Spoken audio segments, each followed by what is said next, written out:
બનાસકાંઠા જિલ્લામાં શિયાળામાં ઓરીનો રોગચાળો વકર્યો। ધાનેરા સ્થિત બનાસકાંઠા જિલ્લામાં ઓરીના કેસમાં વધારો થયો છે।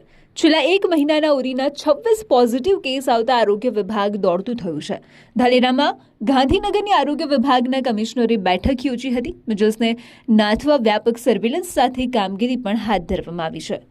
બનાસકાંઠા જિલ્લામાં ઓરીના કેસમાં સતત વધારો થયો છે। છેલ્લા 3 મહિનાથી છેવાડાના તાલુકાઓમાં ઓરીનો કેસ જોવા મળી રહ્યો છે। ધાનેરા તાલુકા ઓરીના કેસમાં વધારો થતાં ગાંધીનગર આરોગ્ય કમિશનરના અધ્યક્ષતામાં ધાનેરા તાલુકા પંચાયત ખાતે બેઠક યોજાઈ હતી। ધાનેરામાં 12 કેસ સામે આવતા ઓરીને લઈને સ્થિતિની સંપૂર્ણ નિયંત્રણ લાવવા માટે આરોગ્ય કમિશનરે તાબડતોબ 14 તાલુકાના હેલ્થ ઓફિસરોની સાથે બેઠક યોજવામાં આવી।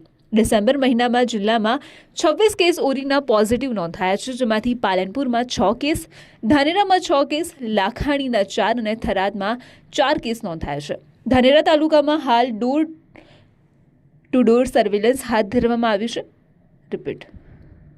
ધાનેરા તાલુકામાં હાલ ડોર ટુ ડોર સર્વે હાથ ધરવામાં આવ્યું છે। આશા વર્કર અને હેલ્થ વર્કરને સાથે રાખીને રસીકરણ કરવામાં આવી રહ્યું છે। સાથે સાથે શિયાળામાં થતા રોગચાળાને નાથવા આરોગ્ય કમિશનરે તાલુકા આરોગ્ય અધિકારીઓને માર્ગદર્શન પૂરું પાડવામાં આવ્યું છે। ધાનેરામાં વધતા જતા કેસોને લઈને ધાનેરાના ધારાસભ્ય માવજી દેસાઈએ પણ આરોગ્ય કમિશનર સાથે બેઠક યોજી અને તાત્કાલિક ધોરણે આરોગ્યલક્ષી સેવાઓ પૂરી પાડવા જિલ્લા આરોગ્ય તંત્ર અને આરોગ્ય કમિશનરને રજૂઆત કરવામાં આવી। ધાનેરામાં ઓરીના કેસનો રાફડો ફાટતા ડોર ટુ ડોર સર્વેલન્સ હાથ ધરવામાં આવ્યું છે।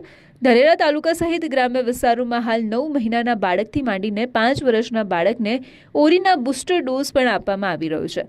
સર્વેલન્સમાં ઘરે ઘરે જઈ હેલ્થ વર્કરો દ્વારા ઓરીના લક્ષણો જણાય તો તાત્કાલિક ધોરણે સારવાર પણ શરૂ કરવામાં આવી છે।